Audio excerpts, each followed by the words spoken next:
How's it going? Here we are in level 1-2, the Lord's Path. Now this is the level that you would typically do right after defeating Phalanx. You can see we're in the boss arena right now.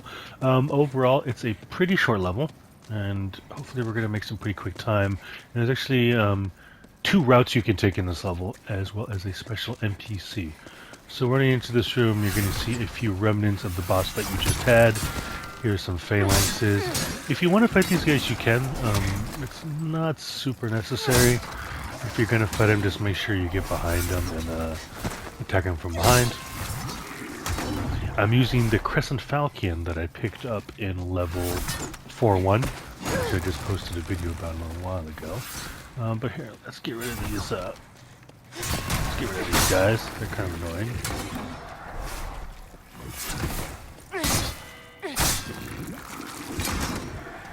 Now there's a few items to pick up, some throwing knives, kind of helpful. I've said it before, but the game likes to do you some good by usually providing items that you might find useful during the level itself. So throwing knives are going to give you a little bit of a hint that maybe you're going to need to attack some folks at range as you play through the level. Oh, hey, forgot about this guy. Goodbye. If you run down this little area over here, you get an item, but oh hey, look at that. Ostrava again has got himself into a sticky situation and he's asking you to rescue him. The recurring theme with this guy, he's kind of a dummy. So we have a little bit of a mini quest with him. We got to find out where he is, how to get to him, and then rescue him. Now this is a fun part here, and it's going to introduce you again to one of the dragons that you saw in level 1-1 that we kind of just ran past. Now this bridge usually, you could just kind of run past if you have enough endurance or if you've leveled it up enough, but if you take some time and just watch, what this dragon likes to do is actually strafe this entire bridge with fire as you try to make your way down. Now there's some items over here. There's actually a winged spear, which is not a bad weapon if you want to pick it up. But all you gotta really do is sort of run to this first little structure. You have some cover and you can continue on. Or there's a couple other ways you can go. The first is up this tower, killing a couple enemies, and then taking out a couple crossbowmen. Oh, wow, shot right through the hole.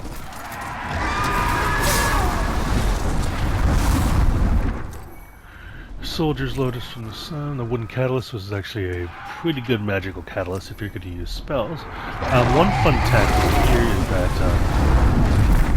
you can actually kill this dragon with enough arrows and a good enough bow as he makes his pass-throughs over here.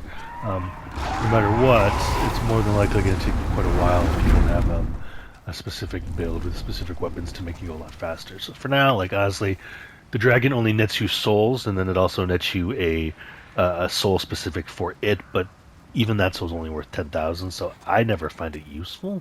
So now instead of going up into the top of that tower, though, we're going to go down, because remember, we saw poor dummy Ostrava trapped down here, and we got to find a way to rescue him. So coming down into this sort of underway, we can either go right, or we can go left. So, we're going to go left, because I'm pretty sure that's the way that Ostrava was. And we've got to rescue that poor fool. Always watch out for this guy. A little bit of an ambush. Now, it's dark here on purpose, because they want these guys to sort of pop out of nowhere. Lots of crossbowmen. I've been leveling up a little bit, so they don't do too much damage.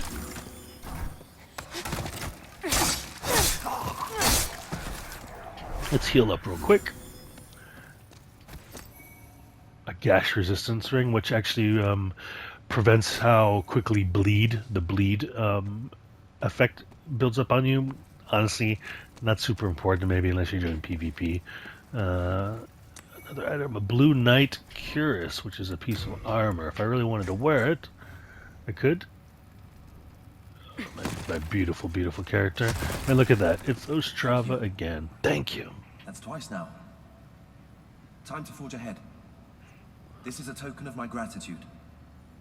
Please accept it. What does he give me? Let's take a look. Hey, Dark Moongrass, which is actually pretty rare. Now that Ostrava's saved, I have two different routes I could take. I can keep going under the bridge from where I entered, or I can go back up and proceed over the top of the bridge. For this case, I'm going to show you kind of the reverse way. I'm going to go back up to the top of the bridge and go via the way that the dragon sort of burns with his breath. Now this is like, for the most part, there's always a spot on the bridge where the dragon starts his run. So if you position yourself close to where the dragon's going to start his fly over and then just run, you'll be safe.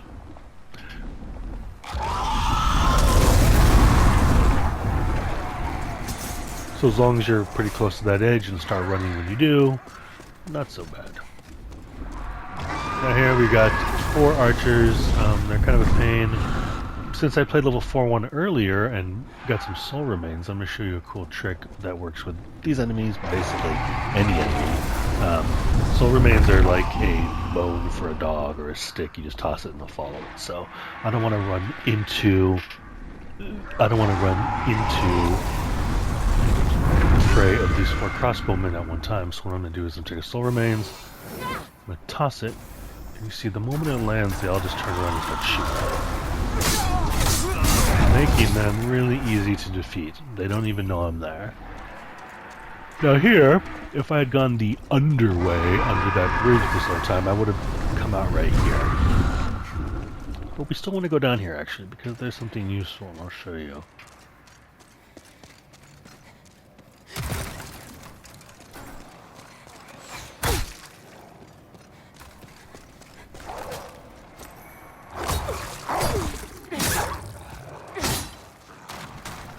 First off, if you come to the left,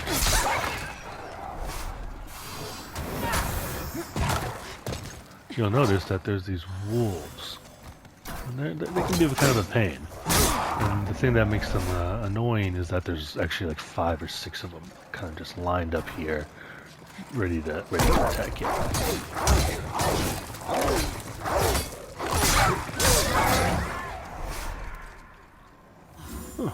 And the thing that's annoying about them is that they can attack really fast. And if they're in a group, they can really whittle your health down very quickly. But now that I'm through them, if I continue and proceed this way, it's basically going to take me to where I was before, after I rescued Ostrava. So, nice and easy, but you know what, I'm going to continue down this way to the end. There are a few crossbowmen down here you're going to have to watch out for. Actually, there's just one. And getting to the end, you'll notice our good friend, the Dregling Merchant. He's moved from 1-1 to this new spot, 1-2. We meet again. Fancy that. Hope you find something that suits you. Now let's see, what is he selling? He's selling some grass, fire bombs, basically selling the same stuff that he sold before. Nothing super awesome. Just sell a claymore, which is a good weapon in case you're running a strength build, but that's about it. So, not buying anything, I'm going to basically run back to where I was.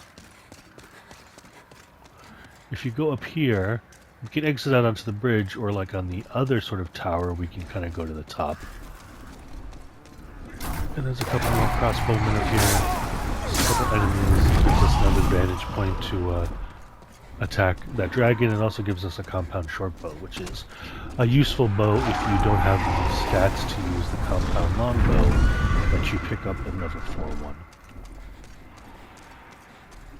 So here, last segment of this bridge, and what I'll show you is that if you stand basically right around here and wait for the dragon to go, you'll have the perfect sort of spot to begin running after he starts spraying the bridge with fire. It gets a little tricky at the end because right as you start to run out of stamina here, you have 3 archers and a blue-eye knight. Now what's useful for me is the fact that I got the soul in level 4-1, right? So what I'm going to do is toss one on the wall. And like before, they just start attacking. They're moving towards that position. Even this Blue-Eyed Knight right here, you're trying to get to that soul remain that's up there, which makes it really easy to just backstab him, attack him, whatever you want to do. Now there's a second Blue-Eyed Knight right here. He's going to start approaching me soon. I'm just going to throw one on the wall. He's going to go nuts. Backstab and attack. I mentioned in my video of level 1 that these guys are great sources of grass. So you see he gave me 2 late moon grass, which is really great, which is really cool, really useful. Now, this is the boss door to the Tower Knight boss, but if you turn around, there's actually 2 routes here. The one on the right is locked, and you won't get the key to that level until you get through most of the level after this. But if you go up here, there's some useful stuff. The first is a crystal lizard. Where is he? Oh, he's up one more step.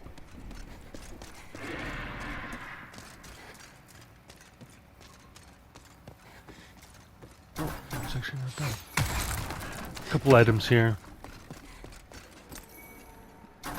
A couple more crossbowmen to take out. A few items. Stone of Ephemeral Eyes, another hero, a warrior soul, some crescent moongrass, not bad. Usually there would be a crystal lizard here, but I think my soul remains toss earlier kind of freaked him out and sort of not aggroed him, but activated him, so he ran away beforehand. Okay, so now we're going to go into the boss room of the Tower Knight, and the thing to remember about this is that he has about 8 archers on an upper level protecting him and shooting arrows at you the entire fight. So there is a trophy for killing the boss without killing the archers. We're not going to go for that right now. We're just going to make it as safe as possible by going after these archers first and then taking down the boss. Now, the thing about the Tower Knight is he's very big, but he's also very, very, very slow. Don't even worry about him right off the start, though. Just run up these stairs and take these archers. Now, there's going to be an archer at the top of each stairs on this side and that side. And then along the border, there's going to be an archer on these little pedestals. Just make a quick work out of them if you can. And then once you kill the 3 that are on the side, go back the way you came. You can pick up the second if you want. More souls. Proceed up. You see the Tower Knight. He does have a ranged attack, which is like his lance throw. But as long as you stay behind cover, he can't hit you. You see right there? There's another archer. Take him out. Proceed around here. And there's 3 more archers.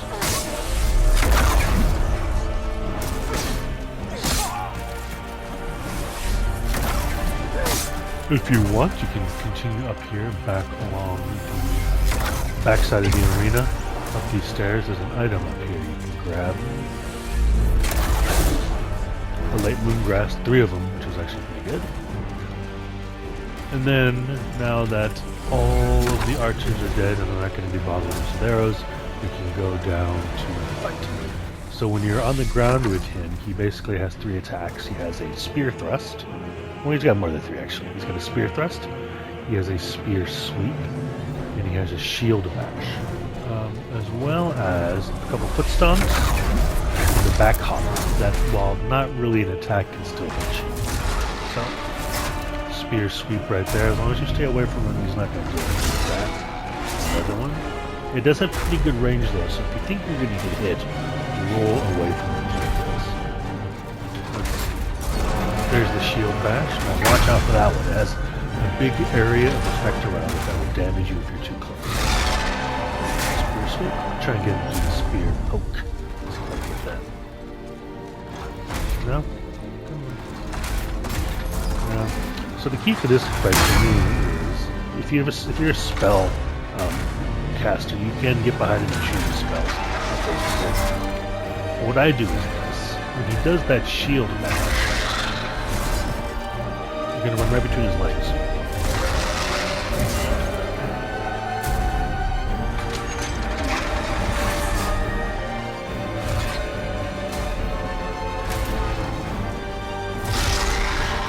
Or you just go like that. And what you want to do is you want to target his ankles. Always attack him from the side because he loves to do these foot stomps. Or he loves to do a back hop.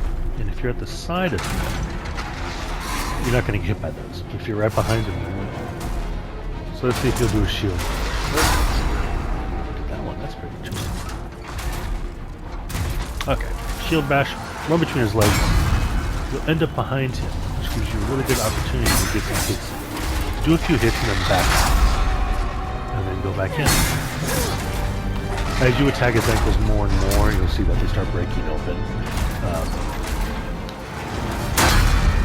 After you hit his ankles a certain number of times, what's going to happen is he's going to fall. That's going to give you an opportunity to actually hit the spot of the his head. Now be careful, you can get smushed by that when he falls down. Now you notice too when he's down. Basically all you need to do is make sure that you get cleared that shield bash or the back hop or the foot stomp. And as long as you stay to the side and attack him only a few times and then back off, you'll be totally fine. And so that basically concludes level 1, 2, and thanks for watching.